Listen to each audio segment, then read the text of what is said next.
Hi everyone, thanks for choosing FAL Consulting for your educational needs. This lesson will focus on decentralized finance and the many parts within the DeFi sector. So here's an overview of what this lesson will encompass. We'll first go over an introduction to decentralized finance and how that compares to centralized finance or traditional finance. We'll go into DeFi and how it utilizes smart contracts and various application examples within the space. We'll also discuss DeFi lending protocols and liquidity pools and how they interact with each other. The differences between centralized and decentralized exchanges. And last, we'll touch upon DeFi gaming. So before diving into decentralized finance, let's first establish what centralized finance is. Almost every aspect of lending, banking, and trading is governed by centralized systems and government bodies. This is mainly due to the traditional finance rules that have been put into place for decades and centuries. Banks act as a third-party intermediary that can approve or deny transactions and withdrawals. Another example is seen in the New York Stock Exchange, NYSE.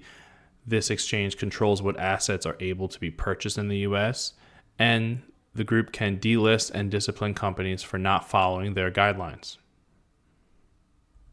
We also see this in various regulatory bodies, such as the Federal Reserve, the US Treasury, the Internal Revenue Service, IRS, and the Securities and Exchange Commission, the SEC. These groups impose guidelines and rules for centralized financial institutions to follow.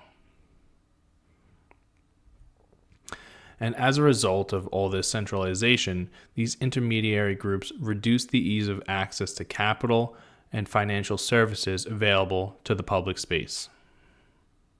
And here are some various examples of how these centralized financial institutions may look in real life. We could see this in insurance companies, or maybe asset management, regulation, federal aspects, federal government, or federalization of a bank, so to speak, and so on. The stock markets and in tech and in much more. So moving on to decentralized finance. What exactly is decentralized finance, or DeFi? So decentralized finance, commonly referred to as DeFi, is an ecosystem of financial applications that challenge the idea of central governing bodies controlling financial services. It's a movement of decentralization across the world that aims to create open source, transparent, and consentless financial service systems that are available to anyone across the world without the need of central oversight or authority.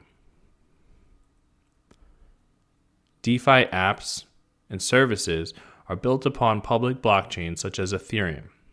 They can reproduce existing centralized financial services and even offer new innovative services created with DeFi systems in mind. So here are some visual examples of the difference between traditional financial systems and a more modern or futuristic decentralized financial system. Starting in the top left, here we see a traditional financial system where we have possibly a sender sending money to a friend. We'll just say that. They have to first send money through their bank, which then gets processed by various payment companies, which then gets sent to the receiver's bank, and then finally the receiver has access to it.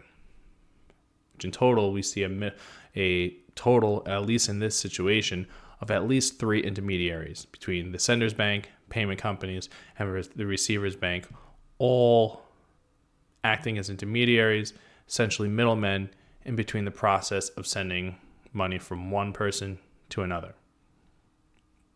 Now, in a decentralized financial system, all these various middlemen and processing companies are automated. We'll talk exactly how that works. And this automation is essentially powered through the use of blockchain and decentralized networks that power various blockchains such as Bitcoin, Ethereum, and more, where instead of a single bank processing the transaction, we have thousands of computers and technology nodes essentially processing these transactions so that money can be sent from the sender directly to the receiver. To simplify this, here we see a centralized network where everyone must go through the centralized server or possibly the bank or that centralized payment system, versus a decentralized network where payment and transactions can flow freely from one user to another. Let's talk about the benefits of DeFi. Some of the benefits to using decentralized financial systems are the ease of access to financial services to individuals, areas, the ease of access to financial services to individuals, areas, or countries that may be isolated from current financial systems. This can include even access to banking and loans. DeFi is built using blockchain technology such as Ethereum. These applications built upon public blockchains provide a level of transparency that traditional financial services do not employ. Traditional financial systems rely on institutions, such as banks, credit card companies, and more, to act as intermediaries during transactions. Courts and other regulators are relied upon to settle financial disputes. DeFi applications do not need or require third-party entities to settle transactions or disputes because it's all automated.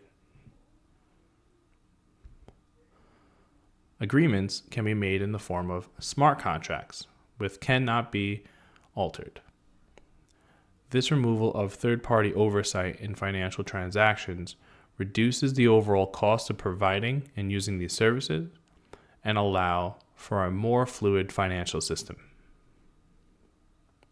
Here's a visual recap of all those main points of DeFi. It's permissionless. No one can stop you from using it. It's decentralized, where there are thousands of users and thousands of computers processing transactions.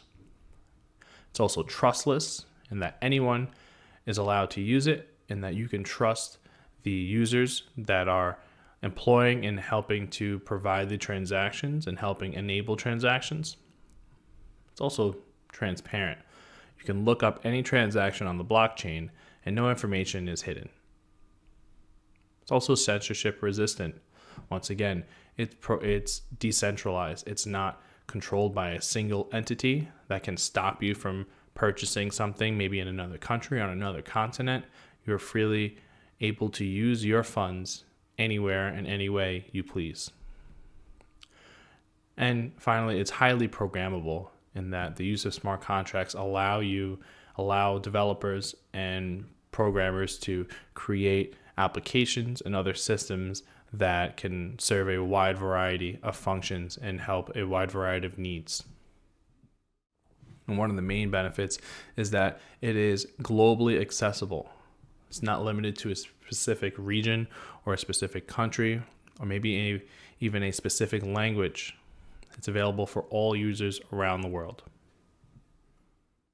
Now, looking at some figures within the DeFi space, these are some figures found from DeFi Pulse. It's a website that tracks the total value locked within DeFi, particularly within the Ethereum decentralized financial space. Here we see a total value locked of $104 billion locked and stored, essentially invested within DeFi programs. This could be lending protocols, decentralized exchanges, and more. And over time, looking at this chart, this is a chart of starting back in October 2017. We see a rather dramatic growth over time with the amount of money invested in DeFi, with a particular stark increase seen in late 2022 and continuing into late 2021.